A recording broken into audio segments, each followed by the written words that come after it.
आज 13 जुलाई 2026 है। दिन है सोमवार का और मेरा नाम है प्रदीप शुक्ला। ये वीडियो सिर्फ एजुकेशनल पर्पज है। ना मैं कोई भी स्टॉक खरीदने की सलाह देता हूँ और ना ही बेचने की। आप जिस भी कंपनी के शेयर को खरीदना, खुद रिसर्च करना, एनालाइज करना, अपने फाइनेंशियल एडवाइजर की राय जरूर लेना, तब जाकर ये अपने पैसे को शेयर मार्केट में लगाना। आज मैं बात करने वाला हूँ एक पेनी स्टॉक के बारे में, जिसका शेयर प्राइस 10 रुपए का है, लेकिन एक साल में इस कंपनी ने अपने शेयर होल्डर्स को रिटर्न के मामले में माला माल किया है। इस कंपनी का नाम है ऑक्सफोर्ड इंडस्ट्री और ये कंपनी 1980 में बनी और कंपनी टेक्सटाइल सेगमेंट में काम करती है। आज की बात करूं तो आज इस कंपनी का शेयर प्राइस 10 रुपये 3 पैसे का है और आज इस कंपनी ने अभी तक अपने शेयर होल्डर्स को 4.92% का रिटर्न निकाल के दिया है। पेनी स्टॉक है, लेकिन मैं हमेशा कहता हूँ कंपनी जैसी भी हो, चाहे वो लार्ज कैप की हो, मिड कैप की हो या स्मॉल कैप की हो, आप उस कंपनी के लॉन्ग टर्म रिटर्न को देखना, तब जाकर ये अपना पैसा किसी भी कंपनी पे लगाना।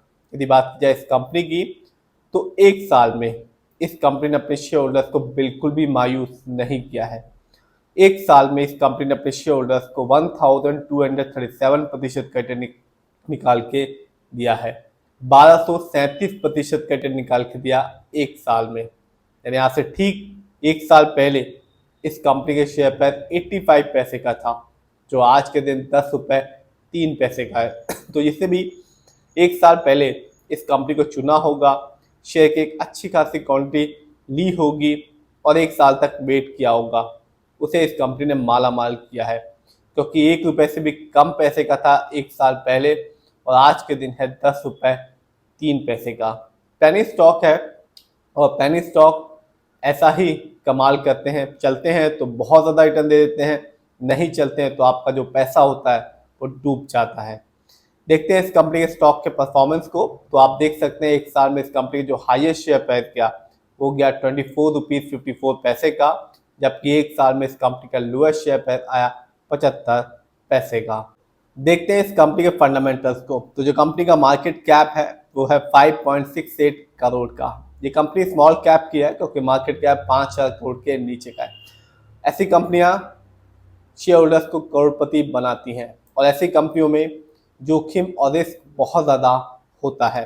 पीबी रेशियो नहीं है, वैसे शेयर मार्केट में एक अच्छा पीबी रेशियो माना जाता है 1 से लेकर 3 के बीच में। ये सब कुछ डिपेंड करता है उद्योग पर, यानी कि इंडस्ट्री पे।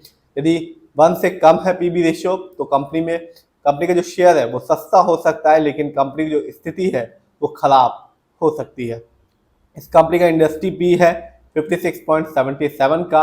वैसे शेयर मार्केट में एक अच्छा इंडस्ट्री पी कहलाता है 20 से लेकर 25 के बीच में। ये बताता है जो कंपनी के स्टॉक है मार्केट में कैसा परफॉर्म कर रहा है।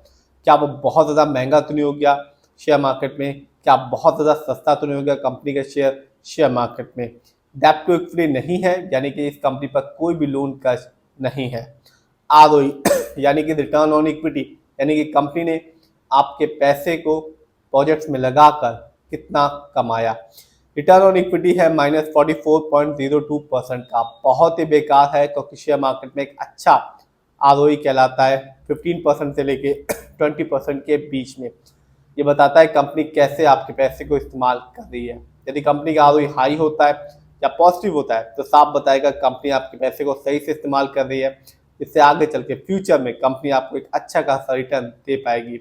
यदि कंपनी का आरओई कम होता है या नेगेटिव होता है, जैसा कि इस कंपनी का है, तो बताता है कंपनी आपके पैसे को सही से इस्तेमाल नहीं कर पा रही, जिससे रिटर्न पाने की जो पॉसिबिलिटीज होती है लॉन्ग टर्म में बहुत ही कम हो जाती है। इस कंपनी का जो ईपीएस है, यानी अर्निंग पर शेयर, वो है 0.88 का। वैसे शेयर मार्केट में एक अच्छा जो ईपीएस कहलाता है वो होता है 80 से ज़्यादा का। ये बताता है कंपनी लास्ट 12 महीने में कितना कमाया। इस कंपनी का डिविडेंड यील्ड नहीं है, वैसे शेयर मार्केट में एक अच्छा डिविडेंड यील्ड कहलाता है 2% से लेकर 6% के बीच में और हाई डिविडेंड यील्ड हमेशा अच्छा माना जाता है। इस कंपनी का बुक वैल्यू है -1.99 का।